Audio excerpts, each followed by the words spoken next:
Whoops.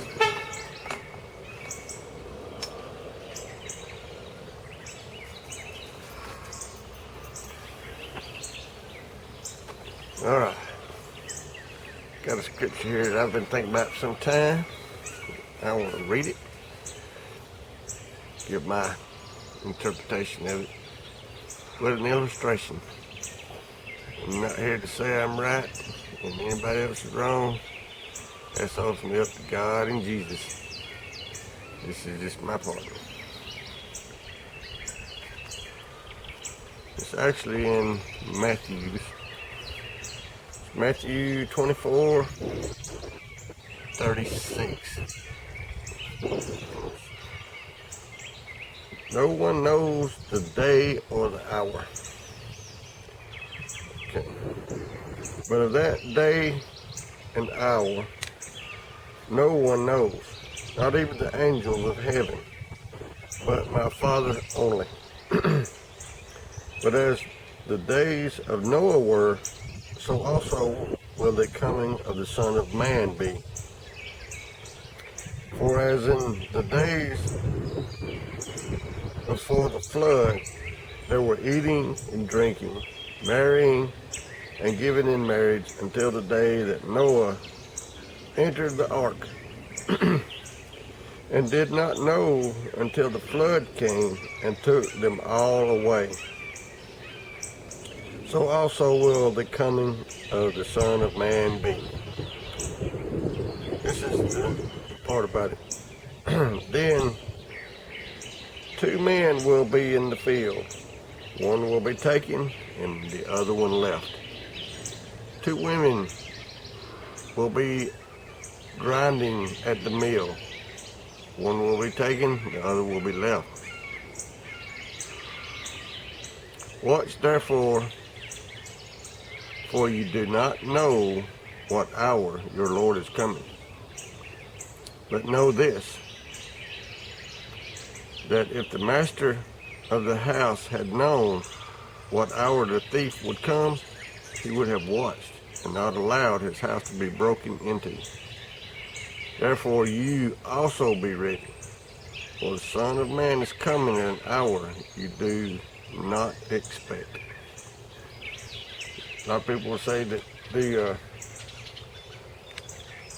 one left is the one that's going to be behind and go through the tribulations and stuff, and some of them say the one left is the one left to live forever in eternity, and the one taken away goes to the fire. That's kind of where I lay. But let's read the next parable. I say Jesus does this. He give one parable and he knows the thoughts. A lot of people are confused and don't know what to think, so he gives another one. The faithful servant and the evil servant.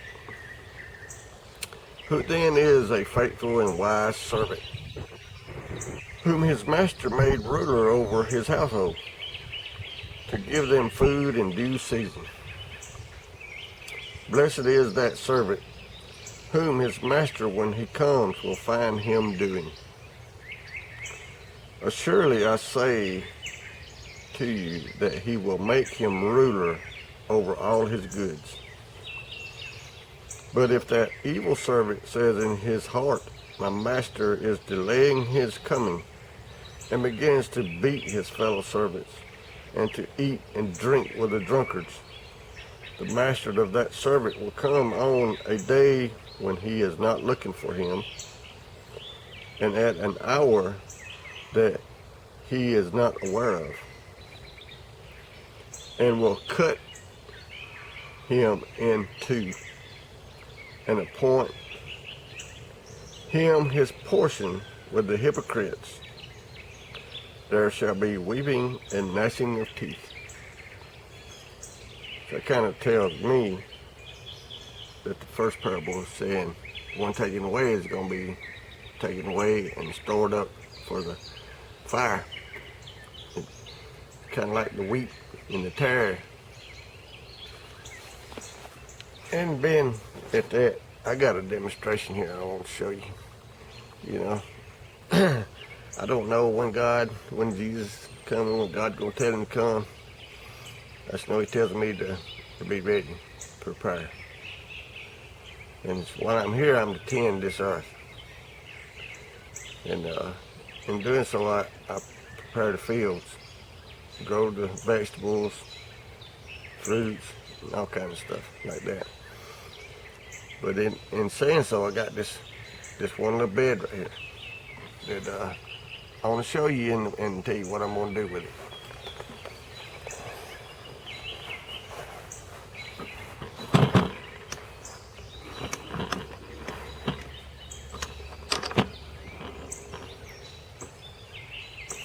Right here, you see I got plants around the outer edge, plants on the inner edge.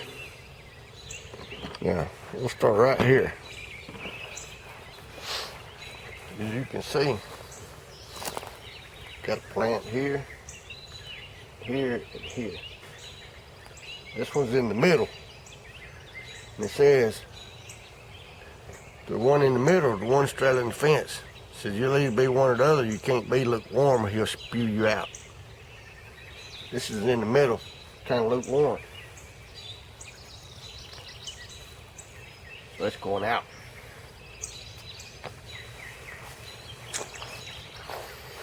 Now,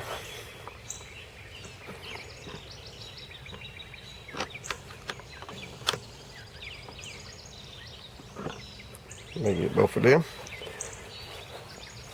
Comes to these. Thank God these are plants, not humans.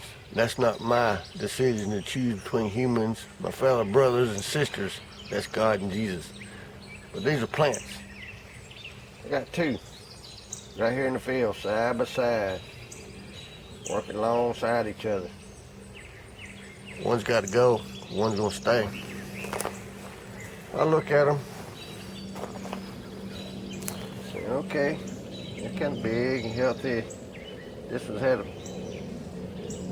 a slug on it, eating at the leaves some. This one has none. This one is starting to try to put on a runner. This one has none.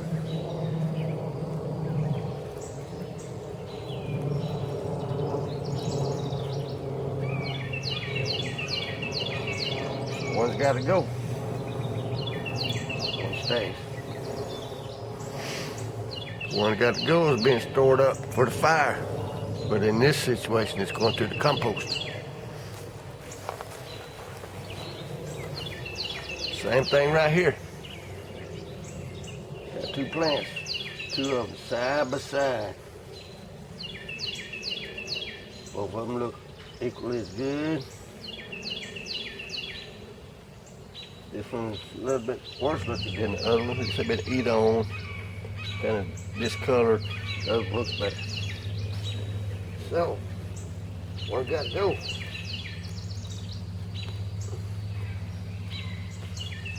One stays. One stay gets to live on, produce lots of vegetables and food for me, my family, my friends, neighbors. Come on, out there. And if Jesus was to happen to come walking across that field there and come up while I'm doing all this or while my garden's growing, and I hope to have plenty of vegetables here to feed him as well. So now I'm gonna go around this bed here, and all these other ones have got two beside each one. I'm gonna pull out one and leave the other. And then when I get around here to the other side, let's see if I can get around there, the sun won't be too bad maybe.